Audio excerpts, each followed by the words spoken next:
அமித்ஷா அவர்களை பார்த்து சமஸ்கிருதம் தான் அனைத்துக்கும் மூலமொழின்னு நீங்க சொல்றது தவறுன்னு பழனிசாமியில வாதிட முடியுமா? அதுக்கான முதுகெலும்பு பழனிசாமிக்கு இருக்கா? அவரை சும்மா ஒன்றும் ஆமாசாமி அடிமைசாமி சொல்லல. எதுக்கெல்லாம் ஆமாசாமி போடுறாரு? குடியுரிமை திருத்த சட்டம். அவர் நினைச்சிருந்தா அவங்க எம்பிக்கள் ஆதரிக்காம தடுத்திருக்க முடியும். ஆனால் ஆமாசாமி போட்டு இஸ்லாமியர்களுக்கு துரோகம் செஞ்சார். அதே போல வக்ஃப் போர்டு திருத்தம், அந்த திருத்த சட்டத்தை ஆதரித்து சிறுபான்மையினருக்கு துரோகம் செஞ்சார் அடிமைசாமி.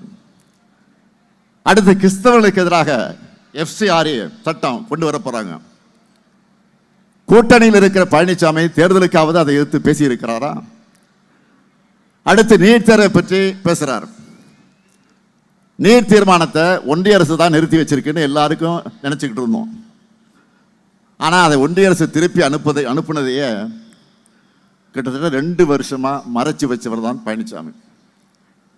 அந்த மாதிரி துரோகம்லாம் யாரும் பண்ணலை. உடனே அங்கே என்ன பண்ணணும்னு கேட்பார். நான் ஏற்கனவே பல முறை சொல்லியிருக்கிறேன், நீட் தேர்வு ஒழிக்கப்பட வேண்டும் என்பது எங்களுடைய நிலைப்பாடு. ஒன்றியத்தில் இந்தியா கூட்டணி ஆட்சி அமைஞ்சிருந்தா நீட் தேர்வு தமிழ்நாட்டில் இருந்திருக்காது. அதுக்கான உறுதியை பிரதமர் வேட்பாளராக இருந்த அருமை சகோதரர் ராகுல் காந்தி அவர்களே பேசியிருக்கிறார், பல கூட்டங்களில் பேசியிருக்கிறார். ஆனால் கூட்டணி கட்சியோட தயவோட ஆட்சி அமைக்கிற பிரதமர் மோடி அவர்களை பார்த்து தமிழ்நாட்டுக்கு நீட் விலக்கு தாங்கன்னு அடிமைசாமியால் கேட்க முடியுமா? நீட் தேர்விலிருந்து விலக்கு பெற சட்டபூர்வமாக நாங்கள் போராடிக்கிட்டு தான் இருக்கிறோம். கொள்கையை வெற்று பிழைக்கிற அடிமைசாமி கூட்டத்திற்கு சுயமரியாதை உணர்வும் இருக்காது, மாநில உரிமைகளும் புரியாது. இப்போ கூட நாடு முழுக்க மக்கள் என்ன சொல்றாங்க?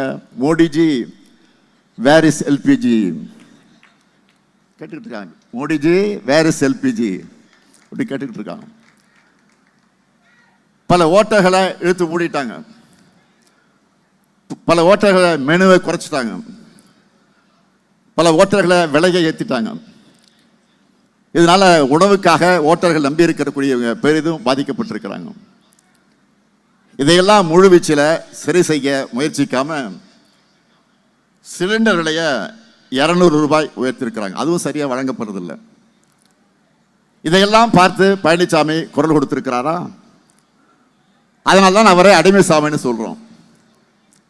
பழனிசாமி அவர்களை துரோகத்தில் டாக்டரேட் பட்டம் வாங்குற அளவுக்கு எல்லாருக்கும் இவ்வளவு துரோகம் செஞ்சுட்டு வாய் கூசாம பொய்ய பேசிட்டு இருக்கீங்களே.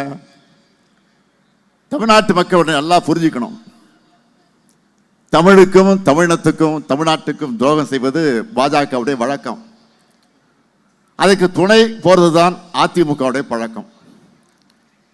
இவங்களோட அத்தனை துரோகங்களை கடந்துதான் நம்ம திட்டங்களை எல்லாம் செயல்படுத்திக்கிட்டு இருக்கிறோம். உரிமை தொகை தடையில்லாமல் கிடைக்க வேண்டும் என்று சொன்னால் விடியல் பயணம் தொடரணும்னா காலை உணவு திட்டம், புதுமை பெண், தமிழ் புதல்வன், நான் முதல்வன், மக்களை தேடி மருத்துவம் உள்ளிட்ட திட்டங்கள் நிறுத்தப்படாமல் தொடரணும்னா திராவிட மாடல் ஆட்சிதான் மீண்டும் அமையணும்.